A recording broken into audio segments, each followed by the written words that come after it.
Pastor Wolfmueller here. The other day on Table Talk Radio, Evan and I were listening to a clip of the New York governor talking about the new abortion law in New York, and he called it a massive step forward in women's equality. Here's the clip.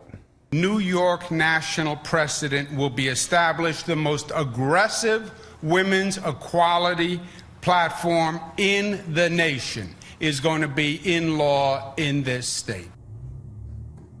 Evan asked me, how can we understand abortion and abortion rights as a women's equality question? How is it possible that that's even about women's equality? And I think I've got an answer to that.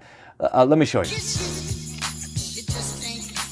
Let's put man and woman on an awesome scale.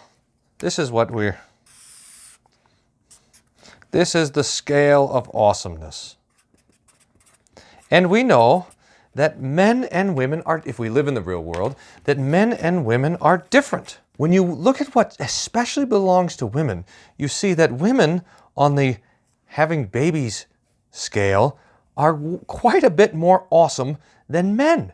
Now this is, I think this incredible fact that the Eves of the world can bear children, have in their own bodies a growing, living being, and then 9 months later, whoosh, out comes a new human being. This is not pandering. That is awesome. I think that there would have been this great temptation. I mean, I've been there when babies were born 4 times now, and it's a miracle to see it. It's an amazing thing to behold. And that there would have been this great temptation when Adam and Eve had the first child, for Adam to simply fall down on his face and worship Eve. Look, you've brought forth a child out of your own body. You've carried this child, much less to have all the capacity to take care of it and nurture it and everything else like this. In other words, there is not, when it comes to having babies, there is not equality. Women are infinitely times better at having babies than men are. There's no equality there. So we say, okay, women outdo men on the having baby awesome scale, but we want equality, women's rights. And for there to be equality, how do you get there? Well, you could raise men up to having babies, but men can't. We just can't do it. We don't have the stuff, the equipment. So how do you make it equal? Well, you have to diminish the woman. You have to take away the baby.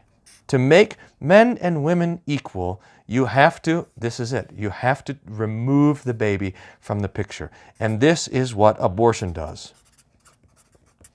It takes away the baby. That is how this is a woman's equality. It makes woman equal to man in this way. She's not having a baby. She's not having, now, you see, to make if someone has something excellent, to make them equal, you have to go to the lowest common denominator. So when it comes to having babies, for men and women to be equal, women have to be just as not having babies as men. That's where the equality is. And so that it's a diminishment of femininity. And that's precisely what abortion is. It's a destruction of motherhood. I mean, it's, by definition, it's a destruction of motherhood. Now, we just kind of with a common sense, we're looking at this, we're like, why does that make sense? Why would a woman want to get rid of the thing that belongs to being a woman and be diminished in such a way for equality's sake? Well, this is why. I think I'm onto something here, is that the sexual revolution has simply switched this on its head.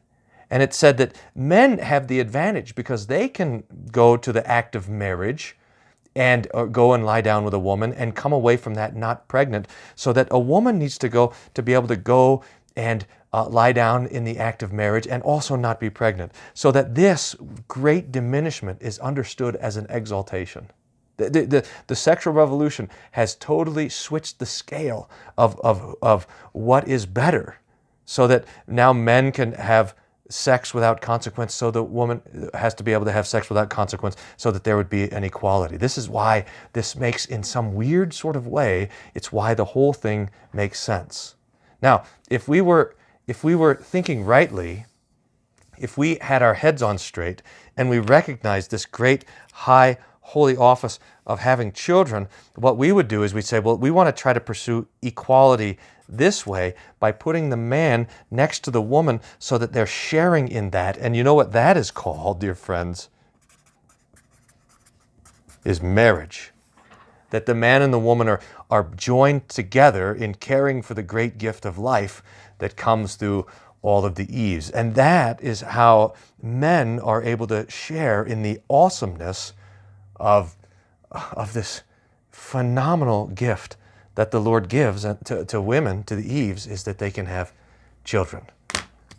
At least that's what I think.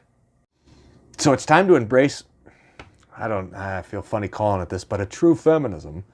That is to embrace that which is truly unique and blessed, this gift that the Lord has given to all the Eves, or to Eves in general, I should say.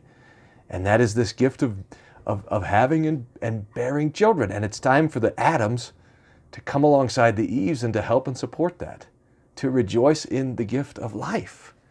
That the Lord continues to create new people, new souls, new human beings in the world, and He does it through husbands and wives joined together. Well, God be praised. And that's the equality that we're after.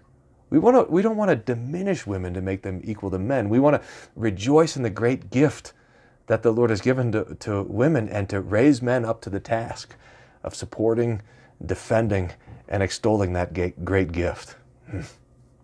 May God grant it. God's peace be with you.